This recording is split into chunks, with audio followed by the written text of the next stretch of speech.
भारतनि गंबा रायजोआव गाहायै मणिपुर, गवा, उत्तराखंड, उत्तर प्रदेश, पान्जाबाव भट साननाया मैया जोबनानै थांबाय। गंब्रै रायजोआव बीजेपीआ सरकार दागोन। पान्जाबाव आम आदमी पार्टीआ सरकार दागोन।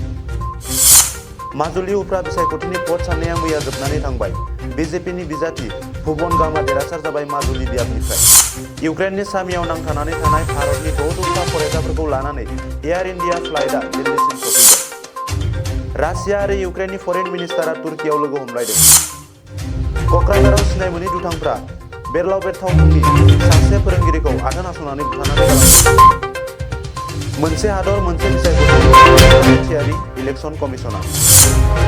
हादराव मोनसे हादर मोनसे बेखौ मावफुंनो थाखाय संबिजिरखौ सोदांनायनि गोनांथि दं। बे बाथ्राखौ बुंदों चिफ इलेक्शन कमिसनार। नंखाय एपइन्टमेन्ट लेटार लानानै मरिगावआव जयेन जानो थांनायाव पुलिसजों हमजादों सासे आइजोआ। काजिरङायाव थानाय गान्दानि अनजिमाखौ फैगौ 26 मार्चनिफ्राय 29 मार्चसिम साननाय जागोन। आसामा कभिड उदां रायजो जाबाय। थांनाय 24 घन्टानि गेजेराव सासेबो कभिडजों गाग्लोबजानाय सुबुं एबा कभिड बेरामि मोननाय जायाखै आसामाव।